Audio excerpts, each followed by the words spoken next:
Iron मतलब press जो automatic है और एक फॉल्ट हुआ है जो हमारे पास में एक रिपेयरिंग के लिए आया हुआ है। इसे हम एक बार देखें कि हमें इसको कैसे रिपेयर करना है, इसके भाग कौन कौन से होते हैं। सबसे पहले जैसे ये लेकर के आता है तो इसकी कंडीशन देखें। उन्होंने बताया कि यहाँ पर एक बार स्पार्क हुआ और ये ख़राब हो गया, तो देख करके तो ये सब फर्स्ट कंडीशन जैसे दिख रहा है कि इसमें एक लीड वायर ख़राब है। तो सबसे पहला काम, जैसे लीड वायर ख़राब है तो लीड वायर नया बदलना पड़ेगा। तो इसके लिए अपन क्या करेंगे, लीड वायर कैसे बदला जाएगा ये अपन देखते हैं कि कनेक्शन किस प्रकार से। पहले तो इसको हमारे लिए सबसे पहला चैलेंज ये होता है कि प्रेस को खोलना किधर से, कहाँ से खुलेगा। ये एक बार इसका इंस्पेक्शन करें कि प्रेस खुलेगी किधर से। अब इसमें ये देखें कि इसमें यहाँ पर कोई स्क्रू नज़र नहीं आ रहा है। और हमेशा वैसे कुछ प्रेसों के अंदर जो है अलग अलग कंपनियाँ अलग अलग डिज़ाइन करती हैं, तो इसमें ये यहाँ बैक साइड में एक स्क्रू होता है। तो अपन इसमें देख लेते हैं कि बैक साइड में स्क्रू है या नहीं है। कुछ प्रेसों के अंदर यहाँ पर एक स्क्रू होता है, जबकि इसमें यहाँ पर स्क्रू नहीं है। तो इसमें कहाँ से फिट किया होगा ये अपन इसको चारों ओर से इंस्पेक्शन करना है। कुल मिला के जैसे ही कोई घरेलू उपकरण आपके पास में आता है तो वो खुलेगा किस साइड से ये आपको देखना है। जब आपको ये देखें कि कुछ ऐसी कंपनियां हैं कि जिसमें यहाँ बैक साइड में स्क्रू होता है जबकि यहाँ पर इसमें स्क्रू है नहीं, तो एक और कंडीशन होती है कि कुछ में ये एक जो ऑटोमेटिक रेगुलेटर का जो स्विच है, स्विच के अंदर 2 स्क्रू होते हैं। तो अपने स्विच को ऐसे ये प्रेस फिट होता है, स्विच के अंदर कोई स्क्रू वगैरह नहीं होता। तो इसको एक बार उठा करके देखना है। तो इसका जो ये रेगुलेटर स्विच है, थर्मोस्टेट का रेगुलेटर स्विच, इसको ऐसे करके प्रेस फिट है। तो इसको थोड़ा जोर लगाएंगे तो ये निकल आएगा बाहर। तो आपको ये उसको बाहर निकालना है। थोड़ा सा साइड से दोनों तरफ से ऐसे करें ताकि ये लीड वायर ये बाहर निकल जाए। ये नॉब इसकी बाहर निकलेगी। नॉब बाहर निकलने के बाद कुछ प्रेसों के अंदर, कुछ कंपनी की जो प्रेस होती है उसमें यहाँ पर 2 स्क्रू होते हैं, लेकिन इसमें यहाँ पर भी 2 स्क्रू है नहीं। तो इसकी फिटिंग किस प्रकार से की होगी अपने थोड़ा सा इसको विचार करते हैं। तो देखेंगे कि यहाँ कहीं भी ऐसा सुराख नज़र आता है कि जहाँ से इसको खोला जा सके।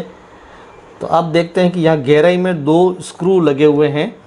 तो इन 2 स्क्रू को खोलने से ये कवर अलग हो सकता है, ये हम देखते हैं। इसलिए क्योंकि दूसरा कोई स्क्रू इधर दिख नहीं रहा है और संभावना ये होती है कि सबसे पहला आपको पॉइंट ये देखना है कि यहाँ पर एक बार स्क्रू होता है तो उसको एक बार खोल के देख ले, यहाँ है स्क्रू है ही नहीं। तो इसमें दूसरी कंडीशन ये होती है कि नॉब जो फिट करके रखते हैं तो यहाँ पर 2 साइडों में स्क्रू होते हैं, ये भी नहीं है। तो फिर आगे इसको खोलने का जो तरीका है, यहाँ देखते हैं कि अपन इसमें डेप्थ में 2 स्क्रू दे रखे हैं। अब इन 2 स्क्रू को आप खोलना है। ये पार्ट्स अलग हो रहा है, हम देखते हैं कि ये पार्ट्स यहाँ से अलग हो गया और इसको ये यहाँ से ये पार्ट्स अलग हो रहा है ऐसे। तो अब इसमें यहाँ पर इसकी गहराई में एक स्क्रू है, इस स्क्रू को और खोलेंगे ताकि ये हमारा हैंडल है वो अलग हो जाए और हम कनेक्शन इसके यहाँ जो कर रखे हैं वो कनेक्शन अपन अलग कर सकें।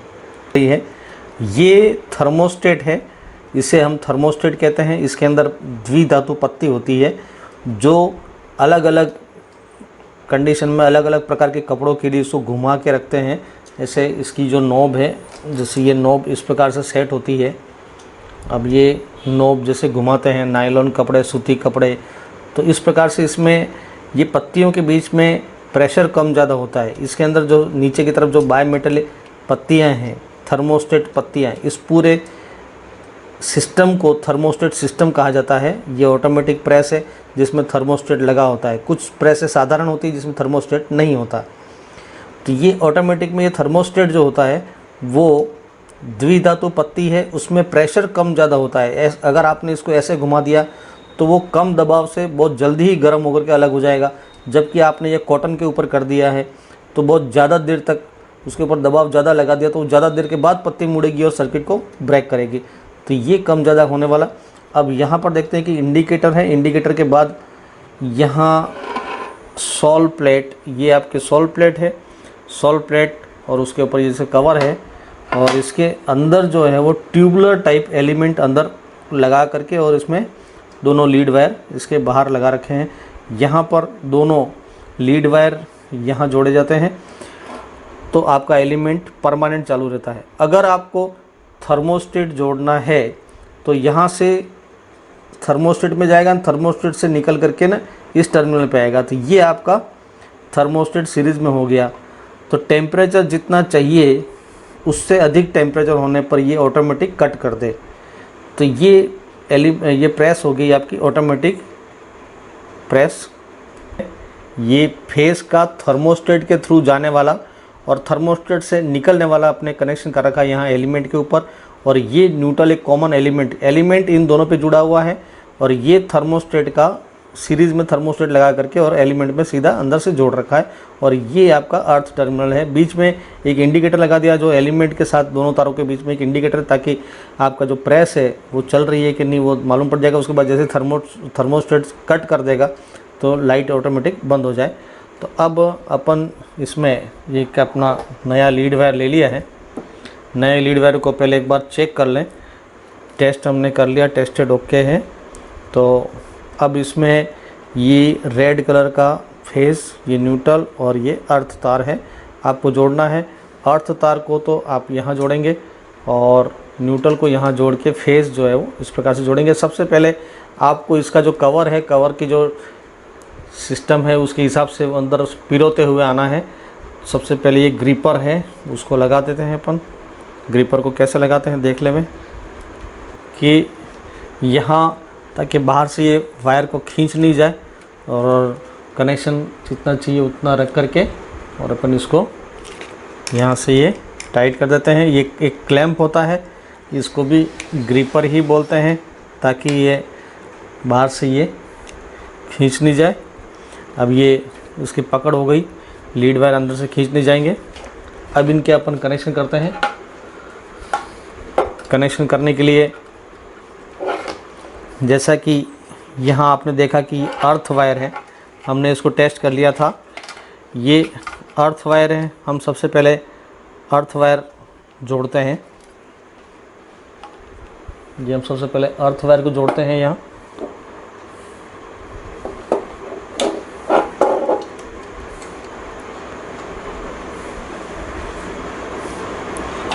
अर्थ वायर को इस प्रकार से जोड़ते हैं।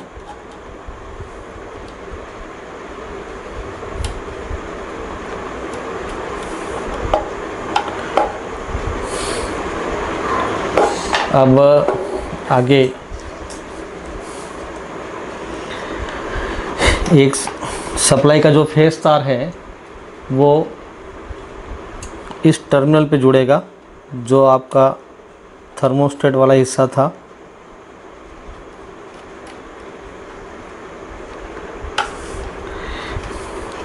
ये थर्मोस्टेट से हो करके और एलिमेंट में जाता है। तो ये फेज वायर थर्मोस्टेट से होके एलिमेंट में जा रहा है और न्यूट्रल को अपन सीधा जोड़ देते हैं। तो ये न्यूट्रल वायर जो है हम इसको सीधा कनेक्ट कर देते हैं। यहाँ न्यूट्रल सीधा जुड़ेगा।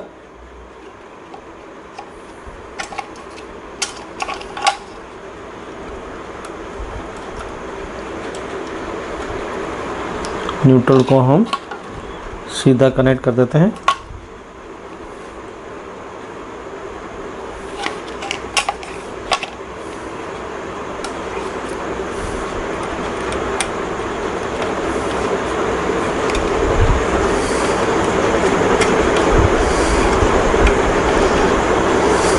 कनेक्शन कोई भी ढीला नहीं रहना चाहिए। ये थोड़ा सा देख लें कि कनेक्शन जो है एकदम टाइट रहे।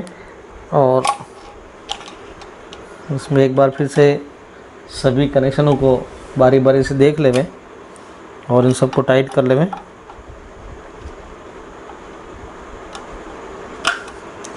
तो हमने ये लीड वायर जोड़ दिया है। अब जैसा कि खोलते समय हमने देखा था कि इसकी जो डिज़ाइनिंग क्या थी, कि किस ढंग से कंपनी की बनावट थी, उस बनावट के आधार पर ही आपको वापस जिस ढंग से खोला है उसी ढंग से आपको फिट करना है, क्योंकि हर कंपनी की जो बनावट है वो अलग अलग होती है। तो जितनी पैकिंग और जहाँ पर आपने जो खोलते समय थोड़ा सावधानी रखनी है, अपना दिमाग स्थिर रखते हुए आपको ये ध्यान रखना है कि कौन सा पार्ट्स कहाँ से खोला था। अनुमान यही होता है कि खोलते समय अपन अगर मान लो ये ध्यान नहीं रखेंगे कौन सा पार्ट्स कहाँ लगाना है, तो फिर लास्ट में फिटिंग करते समय आपको दिक्कत आती है। तो ये अभी इसके यहाँ पर जो है एक स्क्रू है, इसको अपन फिट कर दें।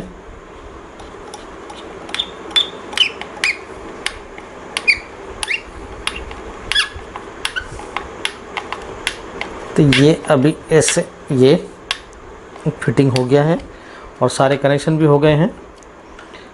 तो अब हमें इसका ऊपर का जो कवर है ये लगाना है कि लास्ट जो फिनिशिंग हो जाए इसकी। इसके बाद इसको टेस्ट करके देख लेंगे। ये आपने देखा कि हर कंपनी में अलग अलग प्रकार की जो व्यवस्था होती है, तो कुछ प्रेसों के अंदर जगह चेंज होगी। जैसे ये है आपका अलग कंपनी का जो है प्रेस, तो इसमें यहाँ दे रखा है, जबकि दूसरी कुछ कंपनी अलग होगी तो उसमें ये आपकी प्रेस है, ये बिल्कुल रेडी हो गई है। अब जो ख़ास बात ये है कि आपको खोलने और फिट करते समय जो ध्यान में रखना है कि इसको खोला कहाँ से जावे। सबसे पहले हमारा समस्या यही आती है कि इसको खोले किधर से। तो पूरी तरह आपको बाहर से इसका इंस्पेक्शन करना है। कोई स्क्रू नज़र आता है, मैक्सिमम एक आध दो स्पॉट बता दे रहा हूँ मैं कि मैक्सिमम एक जगह कहीं प्रेसों के अंदर यहाँ पर स्क्रू होता है, किसी में जैसे यहाँ होता है, किसी में ये यहाँ पर स्क्रू होगा।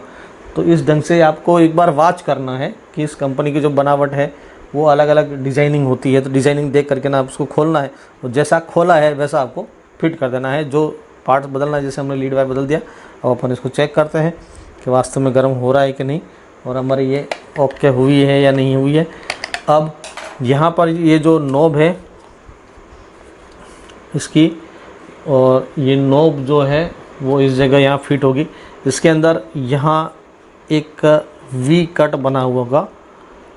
यहाँ पर जैसे ये आपने ये देखा कि इसमें एक स्पॉट जो निकला हुआ है, और इसको यहाँ थर्मोस्टेट के बीच में यहाँ कट लगा हुआ है, इसके बीच में आपको यहाँ फिट करना है।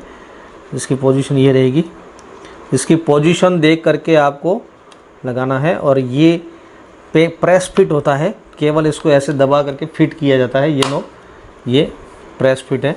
ये हो गया आपका ये रेडी, थर्मोस्टेट का जो नॉब है ये रेडी हो गया है। अब अपन इसको टेस्ट करते हैं। ये हमने सप्लाई चालू करी है, ये रेड इंडिकेशन जल गया और चल रहा है। और थोड़ी देर बाद देख लेते हैं कि ये गर्म हो रहा है नहीं हो रहा है। यहाँ से थोड़ी देर इसको चलने देना है और इसको एकदम कम टेम्परेचर पे सेट करना है। तो इसको लास्ट कम टेम्परेचर पे सेट करके देख लेते हैं। तो ये कट हो रहा है और थोड़ा सा अपन बढ़ाते हैं तो ये ऑन हो रहा है। इसका मतलब इसका थर्मोस्टेट काम कर रहा है। अब जैसे इसको थोड़ा सा गर्म होकर के देखते हैं कि गर्म होने के बाद ये ऑटोमेटिक कट हो रहा है, इसका मतलब इसका थर्मोस्टेट काम कर रहा है और ये बिल्कुल टेस्टेड ओके है। जितनी गर्मी भी है गर्म भी हो गया है।